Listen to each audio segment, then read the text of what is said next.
Any better? Great, I'm going to hold the microphone, which is going to cause me to sing. Like maybe, good morning everybody, good morning.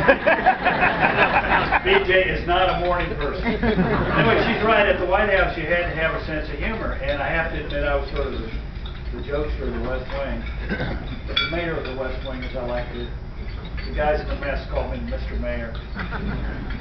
And you had to sort of, inject a little bit of levity into what went on there. And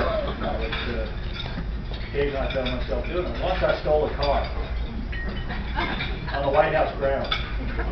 My colleague, the head of the National Economic Council, Al Hubbard, had a very nice BMW. And he parked it on a little street. Judge Carter knows what I'm talking about. West Executive Drive. It's between the White House and the old Executive Office building next door. And it's inside the White House grounds. So in order to park there, you have to be a senior aide of the president, which means you've undergone a security background check that is sort of like a proctology exam of your entire life. And if you want to park there, you have to go through 3 gates manned by people with automatic weapons.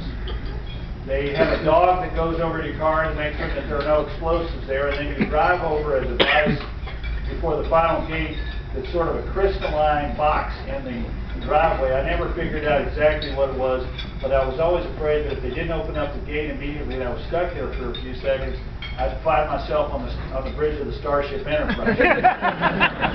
Anyway, Hubbard parked his car on Old West Executive Drive, and this particular day, I was walking from a meeting in the old Executive Office building into the West Wing, back into the West Wing, and I happened to walk by his car and saw that his car was there with the keys in it. So I got in it and I moved his car. I drove it up West Executive, which is only about 150 yards long, and I parked it behind what was called the sniffer truck. After 9/11, they parked these 4 trucks at the 4 corners of the White House that would constantly sample the air for biological and chemical attack. We all said when the alarm went off, we'd have about 30 seconds to say our final prayers, compose ourselves, and then we died.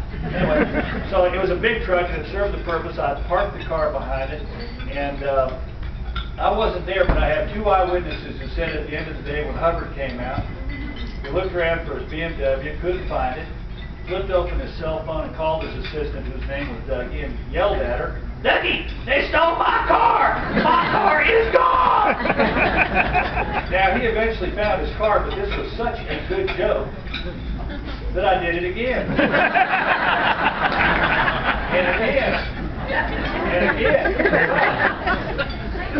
Had beat the architect. I always thought ahead. Sometimes I get like BJ or somebody else to get in the car with me, so when Hubbard would accuse me of stealing his car, I could say to him, "Al, I'm really terribly disappointed you'd accuse me of that. After all, I saw somebody else get out of your car, and I'm not going to say true to say who it was." And of course, this was true because I would have got BJ or somebody else to get in the car with me. One time I drove it over and parked it in front of the Secret Service loading dock. Can you imagine that phone call? "Oh, Mr. Hubbard, this is the Secret Service. We have a load of ammunition which is waiting to be delivered in your car and blocking the loading dock." I'm honored to be here tonight with some old pals.